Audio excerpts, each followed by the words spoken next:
Some within this AAA gaming industry learn from their mistakes and are better. Others, well, they aren't. These others embrace their anti-consumer stance and continue pushing forward because they are typically making lots and lots of money. Most of the time, the only way they care to understand that they have done wrong is when they financially hurt. But that doesn't happen very often because these AAA gaming corporations, billion-dollar companies, understand perfectly how to manipulate their core audiences. Now, the problem with this industry is the others largely outweighing the sum, which is why it's important to highlight every little greedy anti-consumer decision that companies like Electronic Arts, Take-Two Interactive, and Activision Blizzard are making. For example, YouTuber Skolzy recently pointed out a very sketchy patent that Electronic Arts filed that essentially is a method that could allow EA to track user information from social media accounts that then could be used to purchase some good old macro transactions. These gaming companies are always thinking about tomorrow, but today we need to go over the latest industry BS, which includes Electronic Arts essentially ignoring or rejecting the anger and frustration much of the Battlefield 5 community has with an update which nobody asked for, and also it just reintroduced a problem that hurt the game at launch. Additionally, Modern Warfare has been facing some severe criticism for varying reasons, but the newest one comes with a $20 cosmetic bundle which sells players a solution to a problem that Activision created. Bethesda's The Elder Scrolls franchise has been facing some big failures as of late. 2K Games announced a new Bioshock game, which it has been since discovered there will be multiplayer, and Epic Games has angered the Rocket League community with a greedy introduction. So yes, a lot of news to discuss, but as usual, if you do go on to enjoy this content and want to show your support for gaming news like this, please consider hitting that like button, subscribing for more, and turning notifications on so you do not miss out on any new videos. Also, I finally have some new merch available, including the Fight for the Future and Surprise Mechanics design. As always, if you are interested, links are in the description down below. Nonetheless, it really is interesting the year that Bethesda as a whole company has had, publisher and developer. This is something I'll reflect on in a future video, but for now, the punches just keep on coming. This publisher has had a rough 2019, to say at the very least, fueled by some pretty horrendous decision making from leadership, but for many who have remained by Bethesda's side and hoped that they would be better, well, there's just been a lot of empty promises. Fallout 76's Wastelanders update was delayed into 2020, and then what followed was a stupid subscription service. The Bethesda games like Fallout 76 that were announced to be coming to Steam still are not here. The Elder Scrolls Blade Switch launch was recently delayed into 2020. Doom Eternal was delayed to 2020. Tango Gameworks' creative director departed the company, and the belief many have is that Ghostwire Tokyo has been cancelled, and just a few days ago, the Elder Scrolls Legends card game's development was halted, which means the announced console release is never happening, something that was announced all the way back in June of 2018, I believe. Bethesda took to the Legends subreddit stating, "Our previous roadmap indicated we would be releasing one more set this year. We decided to put any new content development or releases on hold for the foreseeable future. This decision will not in any way affect the release and development of the Asia-specific content or version of Legends,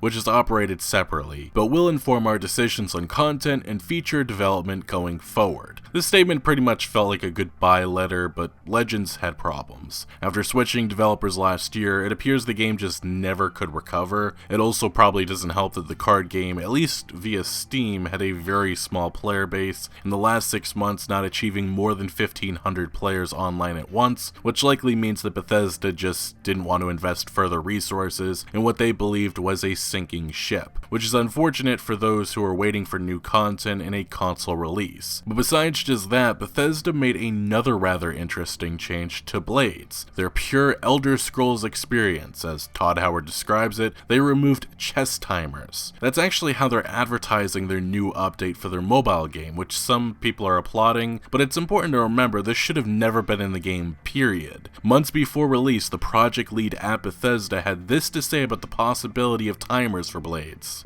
What is the right amount of time? Because people are going to play for a long time probably. We don't want to stop people with timers or things like that. We don't want to stop people with timers or things like that. Blades, at its heart, is a pure Elder Scrolls game. Yet the game's greedy, arguably pay-to-win loot boxes still had them, and it took 8 months for Bethesda to remove them. It at least to me just feels odd to praise a company for removing something that they said wouldn't be there in the first place, but anyway. My opinion of Blade still is the same as it always has been. It exists to milk mobile players' wallets, or I should call them whales, and certainly is not a pure Elder Scrolls experience. If I could say something positive about Blades, great that it has guilds and a PvP mode now, but just because its monetization is less scummy now than before doesn't mean Bethesda deserves an award or praise, because in my opinion it still is a problem and why I have trouble respecting the mobile gaming scene, when almost every single game publisher uses horrendous monetization schemes to turn players into payers and eventually into whales. They do this BS because they know they can get away with it. So Bethesda following or embracing the bad practices of this industry is a problem, and why I still am going to be critical towards Blades, the totally pure Elder Scrolls experience, even with an update that does in fact remove some of the scumminess. One does have to wonder if this is only happening because interest is starting to drop in Blades, and this is an effort by Bethesda to say, hey, we're listening now, only, 8 months later. It's pretty similar in my opinion to what Activision recently did with Black Ops 4 by removing loot boxes a year after release. But now let's move on to Electronic Arts Battlefield 5, which has made a lot of people angry. To show how upset fans are right now with the latest Battlefield 5 update, look no further than one of YouTuber Jack Fragg's recent videos in which he asked players to hit the dislike button if they were angry with patch 5.2, and based off of about 85% or 35,000 dislikes of 40,000 ratings given, I think you can see many are not happy with DICE right now. Which I mean, it really makes no logical sense why DICE continues to just not listen, hurting the Battlefield 5 experience over and over again. This is a game that throughout its lifetime has been plagued with controversy, and right when players were happy with the World War II Pacific Theater content, DICE ruins it with something like this. Now to better understand why this is just so dumb, let's touch briefly on what has changed. A few weeks ago, in a very unpopular post, DICE announced they would be changing the 3D spotting system, and more importantly changing time to kill once again. But they interestingly weren't calling it time to kill but bullets to kill, which seems to be an effort to make this appear different compared to last year's controversial time to kill changes. Anyway, these changes were implemented about a week ago, and the Battlefield 5 community has since raged about the changes. One of the top posts on this matter emphasized 1 year ago, to meet the holiday rush, the developers of Battlefield 5 released an incredibly unpopular patch that increased the time to kill for all weapons. They stated they did this so newer players wouldn't feel overwhelmed. A few days later, the player base dropped so drastically that they issued a public apology and rolled the changes back. Now, this original time to kill change happened right at launch, in which players were turned into bullet sponges, and because this occurred at launch, DICE kinda was forced to listen because more negative publicity for a game that was struggling at release was no bueno for Electronic Arts. So they reversed the change, which was intended to help newbies by giving them longer lives, which I just find that so dumb, but that's basically what has happened again. But this time DICE is using an explanation that they need this to properly balance weapons at range. But back to this Reddit post. To give a clearer picture of what happened, they announced a bullets to kill change. Their community managers kept saying it was not a time to kill increase, but they were adjusting rate of fire to make up for less bullet damage. The community was a bit outraged given last year's experience, but were hopeful that maybe the changes weren't going to be as disastrous as last time. Yikes. It turns out it was a flat time to kill increase across the board again. Now, another user further elaborated on another change, which was the spotting system, saying, you now automatically highlight enemy players inside 30 meters when aiming at them, and even inside 15 meters when not aiming at them, and them just being in your field of view. This leads to gameplay where you can scan a smoke screen, explosion, debris with your crosshair and just begin shooting highlighted player nameplates and red dots, sometimes even through doors or hangar walls. So yeah, people absolutely hate the spotting system change, and I hate it myself. The problem is this change is exactly what EA DICE's design director said they were not going to be doing with Battlefield 5 in May of 2018, months before release, telling YouTuber Jack Frags the following. I want to move us away from the, like I said, peek around a corner, spot.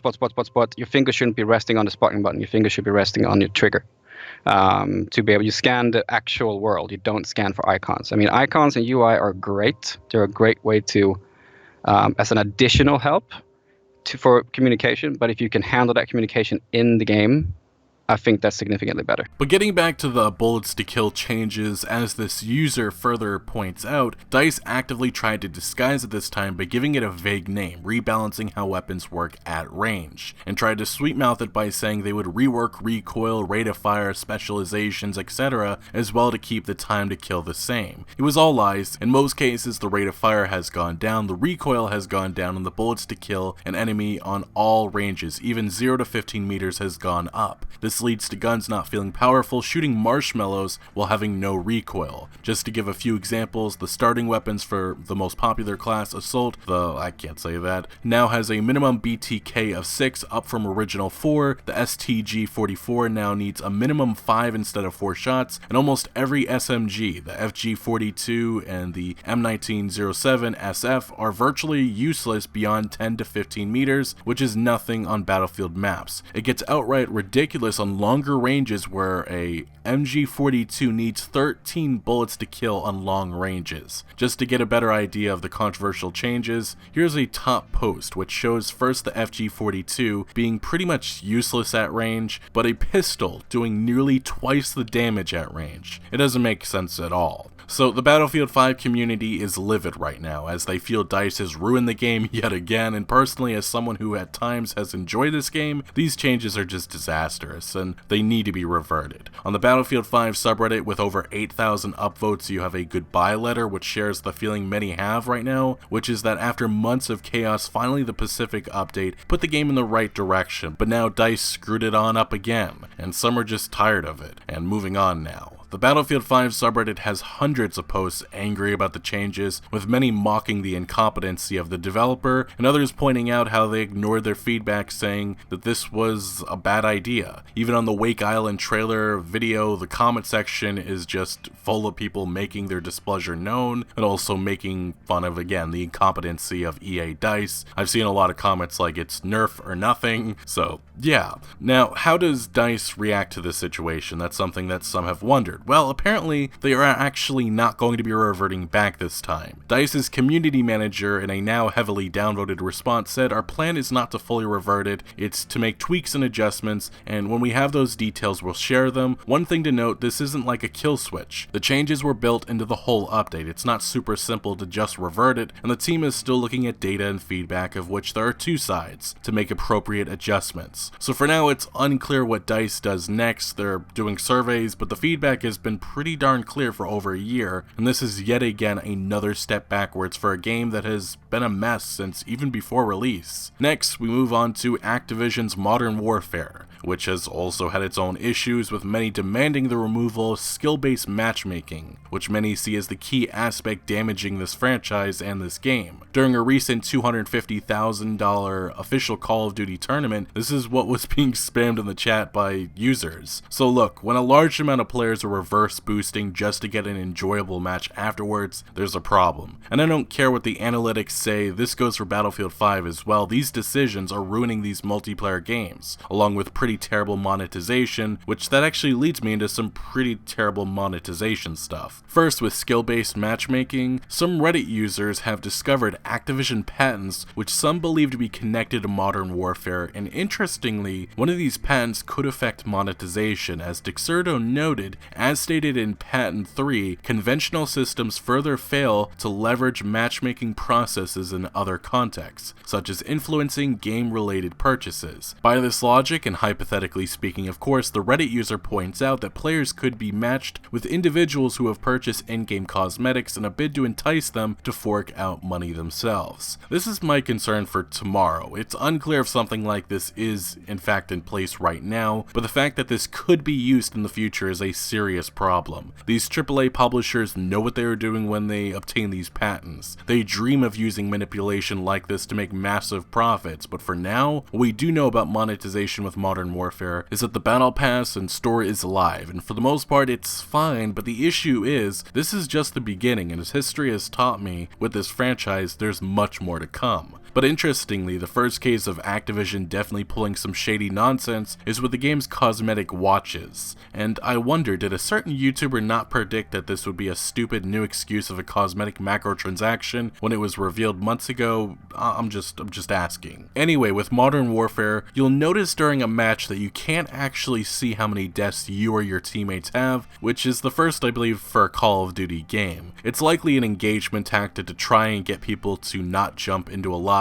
and immediately quit when they see the whole squad as like 2 kills and 20 deaths. But here's the thing, this wanted feature is now included somewhat in the form of a macro transaction. The watch actually shows your kills and deaths, part of the Mother Russia bundle, which has a bunch of other cosmetics that you may not care for, but you're forced to purchase it because this specific watch is not sold separately. This is typical Activision, and why I remain skeptical that they won't just further screw this game up long term with more monetization BS. Now continuing forward, next we have is Epic Games' introduction as owner, or I guess you could say, parent company of Rocket League's developer Psyonix, and it has not gone over very well. See, Epic Games received praise a while ago, even for myself, with a decision to remove loot boxes from Rocket League, but here's the problem. Epic Games, which now owns Rocket League, has replaced the system with an even worse one. This new system, as described by Kotaku, instead of having players earn crates by playing matches and then spending money to buy keys to unlock them, the new system drops random blueprints. Now, instead of spending money before knowing what they'd get from the crate, players can decide ahead of time if they want to craft the item in the blueprint. They can also bypass this luck of the draw altogether if they already know what they want by spending money in the new item shop, which that sounds good, but Epic has jacked the prices through the roof, which has many in the community livid. Essentially, players were spending just a few dollars before for an item, but now players are spending around $15 or more for a cosmetic. One user highlighted how an exotic wheel cosmetic saw the price more than tripled. Another stated if you'd bought 23 keys before you'd get 23 items. Now though, a single item might cost the same in credits as 23 keys would have cost. But as I'm recording this video now, Epic Games and Psyonix actually have responded. They've scaled back some of the pricing, but the Rocket League community is seeing right through this a lot, seeing that this could just be a marketing scheme in which it's well documented that a lot of publishers will launch a system with outrageous prices and then scale it back just a little bit to get people happy, but that's not happening right now with the Rocket League community, who are, they're fighting back, and a lot of them are actually even saying that there could be a case made against Epic Games for fraud. So interesting situation to keep an eye on, but again, yet another publisher introducing monetization nonsense that nobody asked for, but as many have stated, a great first impression from Epic Games, removing loot boxes and then implementing a system that's worse for players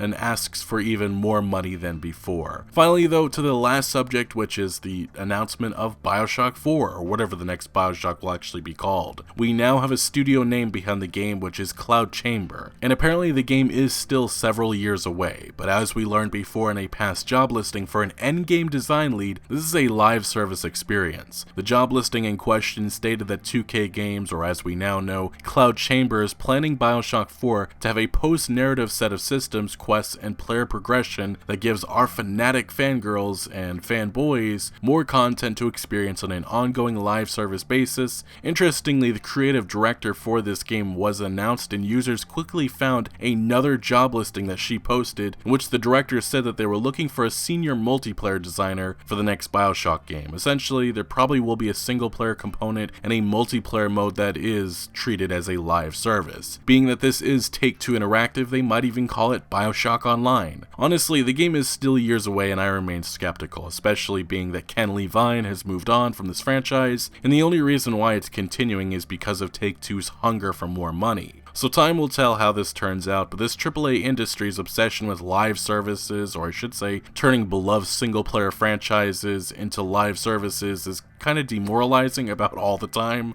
So yeah, but anyway, we went over a lot of different pieces of gaming news, and I want to know your opinion on the state of games like Activision's Modern Warfare and Electronic Arts' Battlefield 5 down in the comment section below. But thank you for watching. Make sure to leave a like if you did enjoy this video or found any informative value, and make sure to follow my other social media accounts for updates on new videos. Links are always down in the description below. I'm most active on Twitter, giving opinions on news that I do not always get into video form, so do make sure to follow me over there. Also check out my Discord for all sorts of discussion on games, and again, thank you for joining. Consider subscribing for more videos like this, and I'll see you later.